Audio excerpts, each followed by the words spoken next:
ଶ୍ରୀ ଶ୍ରୀ ଠାକୁର 1322 ସାଲରେ ପ୍ରଥମେ ଅନୁଷ୍ଠିତ ହୋଇଥିବା ଭକ୍ତ ସମ୍ମିଳନୀରେ ଭକ୍ତମାନଙ୍କୁ ଉଦ୍ବୋଧନ ଦେଇ ଶ୍ରୀ ଶ୍ରୀ ଠାକୁର କହିଛନ୍ତି, ମୋର ଅନ୍ତରଙ୍ଗ ପ୍ରିୟ ଶିଷ୍ୟମାନେ ଜାଣନ୍ତି ଯେ ମୁଁ ପ୍ରତିବର୍ଷ ବଡ଼ଦିନ ଛୁଟିରେ ଭିନ୍ନ ଭିନ୍ନ ସ୍ଥାନରେ ଭକ୍ତମାନଙ୍କର ସମ୍ମିଳନୀ ଦେଖିବାକୁ ଇଚ୍ଛା କରୁଛି। ସୁତରାଂ ସମ୍ମିଳନୀର ନିର୍ଦ୍ଧାରିତ ଦିନରେ ସମସ୍ତେ ସତ କାର୍ଯ୍ୟ ପରିତ୍ୟାଗ କରି ଏଥିରେ ଯୋଗଦାନ କରିବା ଦରକାର। ଏଥିରେ ସାରସ୍ୱତ ମଠର ଗୌରବ ଓ ଜଗତର ମଙ୍ଗଳ ସାଧିତ। ପୂର୍ବରୁ କୁହାଯାଇଅଛି ଯେ ଭକ୍ତ ସମ୍ମିଳନୀକୁ ଶ୍ରୀ ଠାକୁର ସ୍ୱୟଂ ଭକ୍ତମାନଙ୍କୁ ଆହ୍ୱାନ କରନ୍ତି। ଏହି ଆହ୍ୱାନକୁ ଉପେକ୍ଷା କଲେ ଶ୍ରୀ ଶ୍ରୀ ଠାକୁରଙ୍କ ଅବମାନନା କରିବା ଭଳି ହେବ। ଶ୍ରୀ ଶ୍ରୀ ଠାକୁର ଯାହା ସୁଖ ପାଆନ୍ତି ଓ ସେ ନିଜେ ଯାହା ପ୍ରତିଷ୍ଠା କରି ଯାଇଛନ୍ତି ସେଥିରେ ବାଧା ଦେଲେ ତାଙ୍କ ପ୍ରାଣରେ ଆଘାତ ଲାଗିବ। ଯେଉଁମାନେ ଶ୍ରୀ ଶ୍ରୀ ଗୁରୁଦେବଙ୍କର ଆଦେଶ ପାଳନକୁ ସର୍ବଶ୍ରେଷ୍ଠ କର୍ତ୍ତବ୍ୟ ବୋଲି ମନେ କରନ୍ତି ସେମାନଙ୍କ ପକ୍ଷରେ ସମ୍ମିଳନୀରେ ଯୋଗ ଦେବା ଏକାନ୍ତ ଆବଶ୍ୟକ। ଆମର ଧାରଣା ଟିକେ ଅଲଗା। ଠାକୁର ସାର୍ବଭୌମ ସମ୍ମିଳନୀ କଥା କହିଛି ଲକ୍ଷ୍ୟ କରିକି ଠାକୁର ଆହ୍ୱାନ କରନ୍ତି। ଏଇଟା ଆମର ଧାରଣା ହେଉଛି କ'ଣ ଭକ୍ତମାନେ ଠାକୁର ଡାକନ୍ତି ପ୍ରାଦେଶିକ ଭକ୍ତ ସେ କହିଥିଲେ ତାଙ୍କୁ ନିଜେ କହିଥିଲେ ସେମାନେ ମୋତେ ଡାକିବ ମୁଁ ଯାଇକି ପହଞ୍ଚିଛି। ଏଇଟା ହେଉଛି ଗୋପୀମାନ କଥା। ଗୋପୀମାନେ ମିଶିକି ସମସ୍ତେ ଗୁରୁଙ୍କୁ ଡାକନ୍ତି। ସେଇଟା ଠାକୁର କହିଲେ ଯା ସଂଘ ଗଠନ କର, ମୁଁ ଅଯାଚିତ ଭାବରେ ତୁମ ସଂଘରେ ପହଞ୍ଚି ତୁମମାନଙ୍କର ମନବାଚ୍ଛା ପୂର୍ଣ୍ଣ କରିବି। ତାଙ୍କର ସଭା ଓ ସମିତି, ସଭା ସମିତି ଭିତରେ ଯେଉଁ ପାର୍ଥକ୍ୟ, ସଭାଟା କ'ଣ ଜଣେ ଡାକନ୍ତି ବହୁତ ଲୋକ ଏକାଠି ହୁଅନ୍ତି। ମନ୍ତ୍ରୀ ଗଲେ ଡାକିଲେ ବହୁତ ଲୋକ ଏକାଠି ହେବେ। ସମିତି କ'ଣ ବହୁତ ଲୋକ ଏକାଠି ହେଲେ ଜଣେ ଡାକିଲେ। ଜଣେ ଡାକନ୍ତି ବହୁତ ଲୋକ ଯେଉଁଟା ଏକାଠି ହୁଅନ୍ତି ସଭା, ବହୁତ ଲୋକ ଡାକନ୍ତି ଜଣେ ଆସନ୍ତି ଜଣେ ସମିତି। ଆମର ସହମତି ଭିତରେ ଚାଲିଛି ଯୋଉଟା ସମିତି। ସମାନ ମନ୍ତ୍ର ସମିତି ସମାନି ସମାନ ମନ ସହକିତ ମିଶାନ। ସମସ୍ତଙ୍କ ସମାନ ମନ ହେଇକି ଡାକିଲେ ଠାକୁରଙ୍କୁ ଆସନ୍ତି। ତେଣୁ ସେ ନ ଆସି ରହିପାରିବେ। ସମ୍ମିଳନୀ ଏକ ଆନନ୍ଦପ୍ରଦ ଶୁଭ ଅନୁଷ୍ଠାନ। ଠାକୁର କହୁଛନ୍ତି ଭକ୍ତ ସମ୍ମିଳନୀ ଗୋଟେ ଆନନ୍ଦପ୍ରଦ ଶୁଭ ଅନୁଷ୍ଠାନ।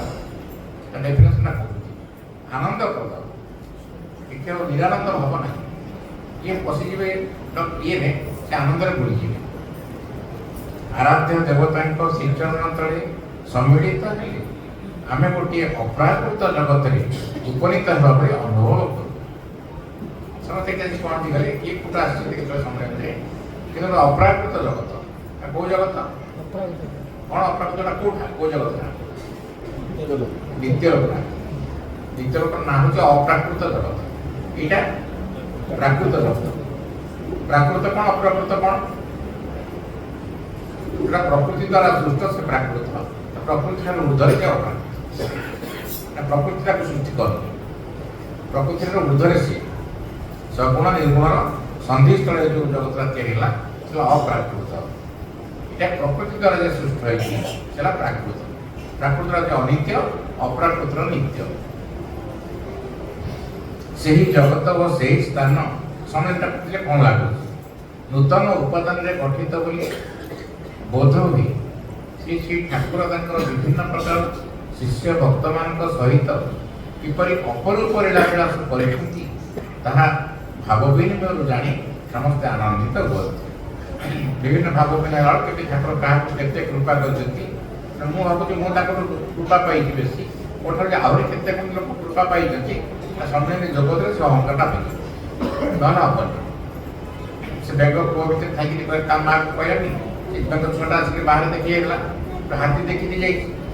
ବୋଉ ଲୋକ ଗୋଟେ ହାତୀ ଦେଖିଛି ବଡ଼ ଜନ୍ତୁରେ। କ'ଣ ଦେଖୁ ନା ଏଇ ବହୁତ ବଡ଼ ଜନ୍ତୁରେ। କ'ଣ ସେ ମୋଠୁ ବଡ଼? ସେ ବେଙ୍ଗ କହୁଛି ନାଇଁ ତୋଠୁ କେତେ ବଡ଼? ନା ଦେଖିକି ଖୁଲିଲା ଆଉ ବୁଲି ନା ଆହୁରି ବଡ଼। ଇଏ ଏଇ କ'ଣ କହୁଛୁ? ବେଙ୍ଗଟା କେଡ଼େ ବଡ଼ ହବ? ଥାକିଗଲା। ଆମ ଭିତରେ ଯେଉଁ ଭାବ, ଏ ଭାବ ସବୁ ଟିକେ ଟିକେ ଟିକେ ଟିକେ ଭାବ, ଏ ମହାଭାବରେ ନ ପହଞ୍ଚିଲେ ସେ ଭାବଟା ଚରମରେ ପହଞ୍ଚିବ। ମହାଭାବର ସ୍ଥାନରେ ସମ୍ମିଳିତ। टिके टिके कि कौन पाइछ ठाकुर कृपा से कौच आमर ठार बढ़ी किसी कहीं बहुत पाइछु सम्मिलन बस अहंकार कटि प्रकृतिर संशोधन हम श्री श्री ठाकुर प्रतिष्ठित प्रति अनुष्ठान केवल आमर शिक्षा और मंगल निमित्त उद्दिष्ट जो मैंने गर्व करी कहती जे सम्मेलन में जोग देले से भाव तृणांत सुनिचन हो जाए शून्य हृदय पूर्ण हो जाए अन्यर अनुभूति कथा शुणिले अनुभूति शून्य प्राणर अनुभूति द्वारा उद्घाटित होता है जार अनुभूति पाई ना ये शुणिक प्राण अनुभूति पूर्ण हो मोट कथा भक्त सम्मेलन में योगदान कले सबु प्रकार भक्तर सबु प्रकार मनस्कामना सिद्ध हो जाए से धन्य से ही प्रकृत पक्ष श्री श्री ठाकुर उद्देश्यर मर्म अवगत अच्छा वास्तव में सबु प्रकार अपूर्णता दूर करने निमित्त यही सम्मिलन अधिवेशन आम भर जो पूर्णटा अपूर्ण रही जाए सम्मिलन जोगदान पूर्णता प्राप्ति होता ठाकुर बोले वास्तव में सबु प्रकार अपूर्णता दूर करने निमित्त यही सम्मिलन अधिवेशन आनंद प्रवाह मध्य शिष्य भक्त मान कर्तव्य विषय उद्बुद्ध करने निमित्त यही सम्मेलन प्रवर्तन आनंद प्रवाह भितर रही के जो संसारिक हाथ प्रतिघात सहयोग आसुच्च वर्षक पर आसिक ठाकुर पाखे मिलित होती से आनंद प्रवाह भितर शिष्य भक्त मान कर्तव्य विषय उद्बुद्ध करने निमित्त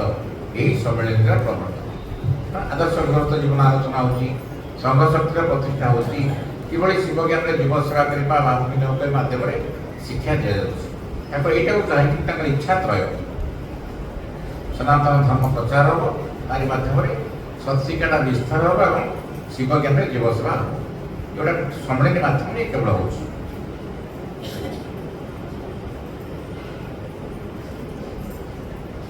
आनंद प्रवाह मध्य शिष्य भक्त मान कर्तव्य विषय उद्बुद्ध करवा कर्तव्यटा ये जगत हूँ कर्तव्य से गोटे हूँ लक्ष्य गोटे लक्ष्य गोटे कर्तव्य लक्ष्य हूँ नित्य लोक नित्य सेवा आम करते से स्वरूप प्राप्ति ठाकुर सेवार केमती पाइबा एवं कर्तव्य हूँ ये जगत पाइबार जो उपाय ता हूँ कर्तव्य यहाँ हूँ स्वधर्म से हूँ स्वरूप स्वरूप प्राप्ति निमित्त जो कर्मटा कराए ता हूँ स्वधर्म स्वधर्मटा पालन कले स्वरूप प्राप्ति स्वधर्म कले ठाकुर निर्देशित कर्मटा हूँ स्वधर्म आत्मार धर्म परधर्मटा हूँ इंद्रिय धर्म परधर्म कले परटा इंद्रिय इंद्रिय धर्मटा जो पालन कर परधर्म तेज गीता रेखा स्वधर्म निधन श्रेय परधर्म भयावह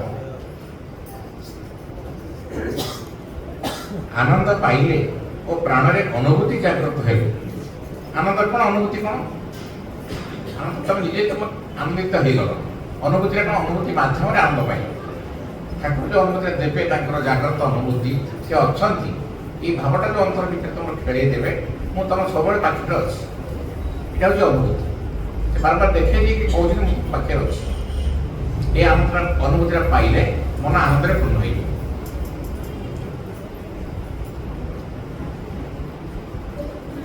आनंद पाइले और प्राण में अनुभूति जागृत हेले स्वतः मनुष्य मन में कर्मर प्रेरणा जात हुए श्री श्री ठाकुर कौन से भक्त शिष्य भक्त जोर कर कौन दायित्व नदी दे नहांती से समस्त को स्नेह कर आनंद दान कर कर्तव्य कर्म उद्बुद्ध कर कर्मकर्ता मान लक्ष्य क्रिया विषय जो संगठन आसछे कर्मकर्ता माने भावते आम बहुत बड़ हो आम सब रेस्पेक्ट पाइबू आप समस्त मानवे आम कह आम कथा शुणिले कर्मकर्ता पर हाकिम सेवा कौन ठाकुर निजे कहते कौन से निजे समस्त को स्नेह कर आनंद दान कर कर्तव्य कर्म उद्बुद्ध कर कर्मकर्ता ये भाव में सेवक मान वर्धित करेंगे ठाकुर मार्ग में प्रेमर शासन हाकिम कर शासन हम शासनटा जे शासन करिया ताके साजे आदर करे जे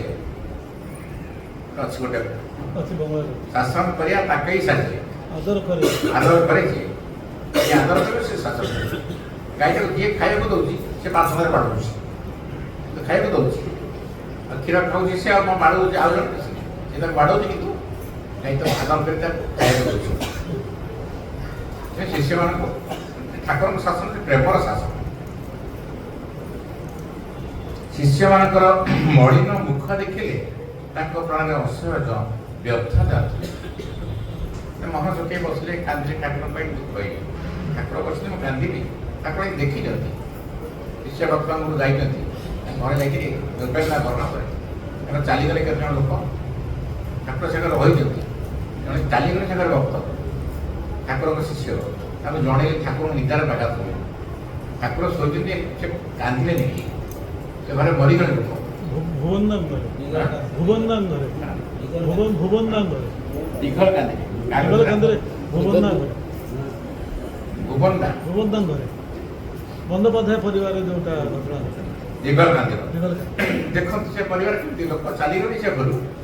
ଠାକୁର କହିଲେ ମତେ ଏ ଘରେ ଚାଲିଗଲ, ଜଣେଇଲି ଠାକୁର ଆପଣ ନିଦ୍ରା ବ୍ୟାଘାତ ହେଇଛନ୍ତି। ଭଲ ପାଇବାର କେତେ ଚରମ ବହୁ କ'ଣ ସମସ୍ତେ ସେ ପରିବାର କେହି କାହା ଆଖିରେ ଲୁହ ଆସେ।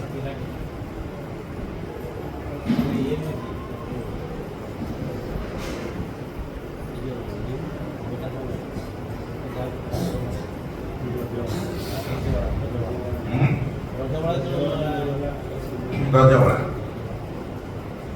ଶିଷ୍ୟମାନଙ୍କର ମଳିନ ମୁଖ ଦେଖିଲେ ତାଙ୍କ ପ୍ରାଣରେ ଅସହ୍ୟ ବ୍ୟଥା ଜାତ ହୁଏ। ସେ ଚାହାନ୍ତି ସମସ୍ତେ ମିଳିମିଶି ଆନନ୍ଦ କରି ଆନନ୍ଦ ଧାମକୁ ଯାତ୍ରା କରୁ। ବଢ଼ିଆ ବାଟ, ଆନନ୍ଦ କରି ଆନନ୍ଦ ଧାମକୁ ଯାତ୍ରା କରୁ। এই ଜଗତରେ ଆନନ୍ଦ କରିକିରି ଆନନ୍ଦ ଧାମକୁ ଯିବେ। ଶିଷ୍ୟ ଭକ୍ତମାନଙ୍କ ପ୍ରତି ତାଙ୍କର ଶେଷ ଉପଦେଶ ହେଲା, ତୁମେମାନେ ପ୍ରେମ ପ୍ରୀତି ଭାବ ରଖି କାର୍ଯ୍ୟ କରିଯାଅ। ବଡ଼ ଜିନିଷ ଶିଷ୍ୟମାନଙ୍କ ଭିତରେ ପ୍ରେମ ପ୍ରୀତି ଆଉ ଆତ୍ମୋନ୍ନତି, ଏ ଦୁଇଟା ଦେଖିଲେ କହିଲେ ଠାକୁର କହିଲେ ମୁଁ ଯେତେ ଆନନ୍ଦ ପାଏ ଗୋଟେ ରାଜ୍ୟ ଆଣିଦେଲେ ମଧ୍ୟ ମୁଁ ସେତେ ଆନନ୍ଦ ପାଇବି ନାହିଁ। ନିଜର ଆତ୍ମୋନ୍ନତି ହେଉଛି ଏବଂ ତମ ଭିତରେ ପ୍ରେମ ପ୍ରୀତି ଅଛି। ଖାଇ ପିଇ ଆମୋଦ ଆହ୍ଲାଦ କରି ଠାକୁରଙ୍କର କାର୍ଯ୍ୟ କର। ଏଇଟା ଆମେ ପ୍ରଥମଟାକୁ ଧରିଲେ, ଦ୍ୱିତୀୟ ଧରିଲେ ଯୋଉଟା କଥା କହିଲେ ଖାଇ ପିଇ ଆମୋଦ ଆହ୍ଲାଦ କରି, এইটা আমরা পুরুষ করতে ঠাকুরଙ୍କ କାର୍ଯ୍ୟକ୍ରମ ଛାଡ଼ିଦେଲେ। ଖାଇ ପିଇକି ଆନନ୍ଦ ଆମୋଦ କର, ସେଟା ଧୈର୍ଯ୍ୟ ଭଲ ପଡ଼ିଆ ଲାଗୁଛି। ଠାକୁର କାର୍ଯ୍ୟକ୍ରମ କଲେ ଟିକେ କରିପାରିବ, ସେ ପାଠଟାକୁ ଭୁଲିଗଲେ। ଲୋକମାନେ ଠାକୁର ସଂସାରରେ ଥିବ ଯେତେ ଦିନ ଆନନ୍ଦ କରୁଥିବ, ଖାଇ ପିଇ ଆନନ୍ଦ ଆହ୍ଲାଦ କର, ଠାକୁରଙ୍କ କାର୍ଯ୍ୟ କର। ଏହା ଦେଖିଲେ ମୋର ଶାନ୍ତି, ଏହା ଦେଖିଲେ ମୋର ଆନନ୍ଦ। ଏପରି କଲେ ତୁମେ ତମ ଠାକୁର ଖୁସି ହେବେ। ଶ୍ରୀ ଠାକୁର ଗୁରୁ ରୂପରେ ଆନନ୍ଦ ବିତରଣ କରିବା ଉଦ୍ଦେଶ୍ୟରେ ଜଗତକୁ ଆସିଛନ୍ତି। ସେ କହୁଛନ୍ତି, ସାଧନ ବଦନ କରି ମୁଁ ଯେତେବେଳେ ପୂର୍ଣ୍ଣ ଜ୍ଞାନ ଲାଭ କଲି, କେବଳ ସେଇ ଆନନ୍ଦ ବିତରଣ କରିବା ନିମିତ୍ତ ଆନନ୍ଦପୂର୍ଣ୍ଣ ହୃଦୟରେ ମୁଁ ଜଗତକୁ ଫେରି ଆସିଲି। ସେଇ ଆନନ୍ଦ ବିତରଣ କରିବା ହିଁ ମୋ ଲକ୍ଷ୍ୟ। ତାପିତ ଦୂଷିତ ପ୍ରାଣରେ ଶାନ୍ତିର ଅମୀୟ ଧାରା ଢାଳି ଦେବା ହିଁ ମୋର ଉଦ୍ଦେଶ୍ୟ। ମୁଁ କୌଣସି ମଠ ବା ମିଶନ ଗଠନ କରିବାକୁ ଆସିନାହିଁ। ମଠ ଆଶ୍ରମ ବା ଋଷି ବିଦ୍ୟାଳୟ ଖୋଲିବି ବୋଲି ଆସିନାହିଁ। ଗୁରୁ ଭାବରେ ଅଧିଷ୍ଠିତ ରହି ଶିଷ୍ୟ ଭକ୍ତମାନଙ୍କ ପ୍ରାଣରେ ଜ୍ଞାନର ଆଲୋକ ପ୍ରଜ୍ୱଳିତ କରିବି ବୋଲି ମୁଁ ଜଗତକୁ ଗୁରୁ ରୂପରେ ଆସିଛି। ଆପଣଙ୍କ ଆସିବାର ଉଦ୍ଦେଶ୍ୟ ଗୁରୁ ଭାବରେ। ଆଉ ଥରେ ପଢ଼ିଦେବାକୁ, ତାପିତ ଦୂଷିତ ପ୍ରାଣରେ ଶାନ୍ତିର ଅମୀୟ ଧାରା ଢାଳି ଦେବା ହିଁ ମୋର ଉଦ୍ଦେଶ୍ୟ। ମୁଁ କୌଣସି ମଠ ବା ମିଶନ ଗଠନ କରିବାକୁ ଆସିନାହିଁ। ମଠ ଆଶ୍ରମ ବା ଋଷି ବିଦ୍ୟାଳୟ ଖୋଲିବି ବୋଲି ଆସିନାହିଁ। ଗୁରୁ ଭାବରେ ଅଧିଷ୍ଠିତ ରହି ଶିଷ୍ୟ ଭକ୍ତମାନଙ୍କ ପ୍ରାଣରେ ଜ୍ଞାନର ଆଲୋକ ପ୍ରଜ୍ୱଳିତ କରିବି ବୋଲି ମୁଁ ଜଗତକୁ ଗୁରୁ ରୂପରେ ଆସିଛି। ଯଦି ଏଠାରେ ଆନନ୍ଦ ନ ରହିବ, ତେବେ ଚାଲ ଏସବୁ ଭାଙ୍ଗି ଦେଇ ଗଛ ମୂଳରେ ବସି ଆନନ୍ଦ ଲକ୍ଷ୍ୟଟା ହେଉଛି ଆନନ୍ଦ ଲାଭ। ଜଣେ ଲୋକ ଗଛ ମୂଳରେ ଶୋଇକିରି ଆନନ୍ଦରେ ଶୋଇପାରୁଛି, ଜଣେ ହସୁରି ସେଥିରେ ଏସି ରୁମ୍ରେ ରହି ନିଦ କରୁଛି, ବଟିକା କରୁଛି, ନିଦ ବଟିକା। କାହିଁକି? ପ୍ରବଳ ଚିନ୍ତା। ଚିନ୍ତା ଯଦି ଭିତରେ ତାର କିଛି ନାହିଁ, ଗଛ ମୂଳରେ ଆନନ୍ଦରେ ଶୋଇପଡ଼ିଲା, ଗଛ ପବନ ତା ଭିତରେ ଆନନ୍ଦ ଅଛି। କିନ୍ତୁ ଇଏ ମୌଜ ମଜଲିସ୍ ଅଛି, ତା ଭିତରେ ନିଦ ଆସୁଛି। ଶାହାଜାହାନଙ୍କ ଉଦାହରଣ ଠାକୁର ଦେଇଛନ୍ତି। ମୋଗଲ ବାଦଶାହ जिते प्रकार भोग्य द्रव्य अच्छी सब से भोग कर किंतु प्राण में हाँ हताश जली उठी शेष बेलू तीव्र जंत्रणा ज्वाला मृत्यु होती शाहजहां भाया लोक जे कि मयूर सिंहासन में बसुले कोहिनूर हीरा पिंधुले समस्त श्रेष्ठ डायमंड गोवाल पिंधुले से बसिक शेष समय से कहले मत ताजमहल मंदिर तैयारी कले स्त्री मरीगले मुमताज बेगम ताजमहल तैयारी कले समाधि था ताजमहल समाधि तैयारी कर देखा ताजमहल को देखिक मरी वो केतिकी प्रार्थना कले आवर जाऊ ये शेष प्रार्थना कला बापा मुझे बंदी कला आग्रा फोर्टे बंदी कले प्रार्थना मतलब जड़ा कपटे कणाटे करते से कणापटे देखिक ताजमहल को मरी एत आसक्त जड़ा जंत्रणा कथा विदा करता राज्य बाहर करते से सब बंदी कर रखता अवस्था से से सुखे रही पार तुम कौन सुख कौच कि सुख पाइब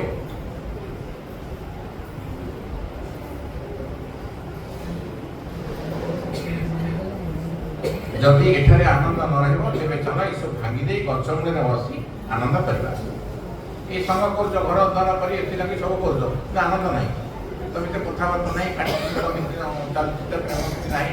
आनंद कौन रहा नियम श्रृंखला रक्षा करने निमित्त नीति प्रणयन आवश्यकता अच्छी सत मात्र आनंद विहीन प्रेम शून्य नियम श्रृंखला द्वारा संघ सृष्टि हो पार ना कि संघ दृष्टि रही पार ना जोड़े नीति नियम दरकार नीति नियम खाली नीति नियम को धरले संघ दृष्टि बनी कि आनंद रहा सृष्टि भी हो पार प्रभुत आनंद संचार नहेले समष्टि प्राण उद्भूत होना गोटे संघ पूजा निरानंद हो किए जाऊँ संघ कथा आनंद ना उल्लास ना संघ भितर केमती आसो आनंद स्वरूप को चिंता कले आनंद आसो कथा पढ़ुथ मन कथा पढ़ुथ संगे बार चिंता हो आनंद केमती आस आनंद ही मनुष्यर जीवन श्री श्री ठाकुर भक्त सम्मेलन में यही आनंदर प्रसरण खोली दियंतु यही आनंद ही समस्त को सम्मेलन क्षेत्र को आकर्षण कर आने सम्मेलन आकर्षण प्रधान वस्तु है दुईटी प्रथम श्री श्री ठाकुर द्वितीय आनंद ठाकुर आनंदमय सुतरां श्री श्री ठाकुर आसिले संगे संगे आनंदर संचार भक्त मैंने बुझा दरकार ठाकुर आसला मात्रे के आनंदर संचार किए श्री श्री ठाकुर अस्तित्व जो मैंने विश्वासी से निकट में सम्मेलन ही आनंददायक आम अंतर मध्य श्री श्री ठाकुर को भावी कर्म प्रवृत्त हो पड़ा दरकार जपरी विशेष पर्वदिन मानकर महात्म्य अच्छी से सम्मेलन गोटे महात्म्य अच्छी सुंदर उदाहरण ठाकुर तुलना करें विशेष पर्व मान दशहरा काली पूजा दिवाली सब पूजा सब होगा विशेष महात्मा रोचे सम्मेलन से गोटे भक्त मान श्रेष्ठ महात्मा जिस पर्व जोगद आज खुशी लगे जमी आनंद जोगदवा से सम्मेलन गोटे महात्मा अच्छे श्री श्री ठाकुर भक्त मान स्वहस्त आनंद परिवेशन कर श्री श्री ठाकुर श्रीचरण तले आम एकत्रित हेले एपरी गोटे आनंद प्लावन सृष्टि हो जे से ही आनंद प्लावन में तुच्छ भेद विभेद संकीर्णता क्यों आड़े भासी जीव आस सम्मेलन क्षेत्र में आम समस्ते समवेत हो श्री श्री ठाकुर को प्रसन्न कर समस्वर श्री श्री ठाकुर महिमा गान करवा श्री श्री ठाकुर सच्चिदानंद घन विग्रह से आनंदमय तेणु जो मैंने प्रकृत में श्री श्री ठाकुर को चिंता करेंगे ध्यान जो मैंने रक्त रे से अंतर आनंदमय हो श्री श्री ठाकुर को चिंता कले आकांक्षित वस्तु प्रति कहीं वितृष्ण आसीपर ना आम समस्ते ठाकुर सेवक श्री श्री ठाकुर व्यतीत अंतर अन्यर आसन प्रतिष्ठा करने आम पक्षे केवे आदर्श हो न पारे ତାଙ୍କ ବ୍ୟତୀତ ଆଉ ଜଣେ ଯଦି ବସେଇଦେଲ ତେବେ ଆଦର୍ଶ ପ୍ରତିଷ୍ଠା ପରିବର୍ତ୍ତ ହେବ। ପରିଷ୍କାର ଇମ୍ପୋର୍ଟାଣ୍ଟ ଲାଇନ୍। ସେ ଠାକୁରଙ୍କ ବ୍ୟତୀତ ଅନ୍ତରରେ ଅନ୍ୟର ଆସନ ପ୍ରତିଷ୍ଠା କରିବା ଆମ ପକ୍ଷରେ କେବେ ହେଲେ ଆଦର୍ଶ ହୋଇନପାରେ। ସମସ୍ତେ ସେବକ ରୂପରେ ଶ୍ରୀ ଠାକୁରଙ୍କର ଚରଣ ତଳେ ପ୍ରଣତ ହେବା। ଜୟ।